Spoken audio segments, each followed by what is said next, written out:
This is how you do the perfect kettlebell swing.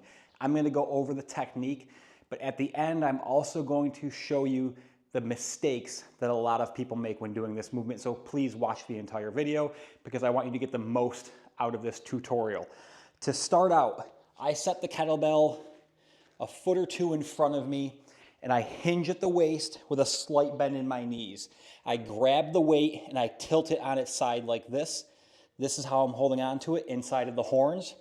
And then I think about wrapping my elbows down. You can see how now my elbows are flared out, but I'm gonna wrap them down like this. And I'm going to snap the kettlebell like a center in football in between my legs, close to my body. From there, I'm gonna drive my hips towards the wall and explode and then squeeze my glutes at the top. It's gonna look like this. Squeeze, drive through the hips, squeeze at the top. I'm hinging at the waist. I'm squeezing the glutes at the top in full extension. My hip drive is what's moving the weight.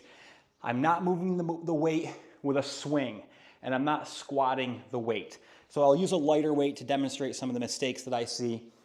A lot of times, people, to no fault of their own, they'll bend their knees when they're doing a kettlebell swing, and they'll stand up and swing the weight.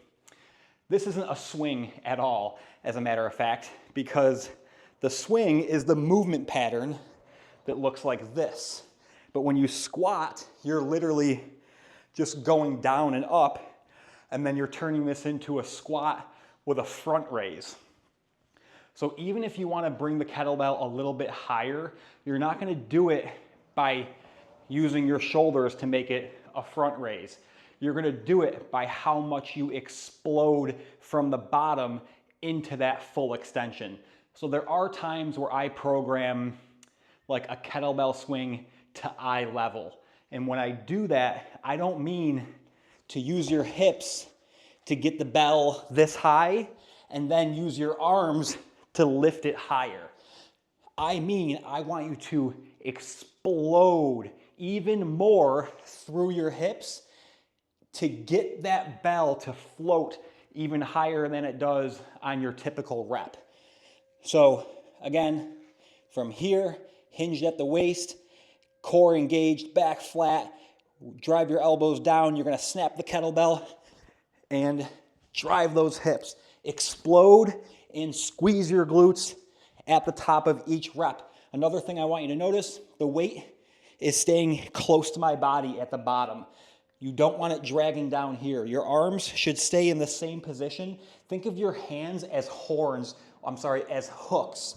And you're literally just using your hands as stationary hooks to hold the weight as you do your movement pattern. You don't want the weight to drop. That's gonna cause your back to round. It's gonna put more stress on your back. You want this to be a full-blown, hip-dominant, drive through the glutes movement.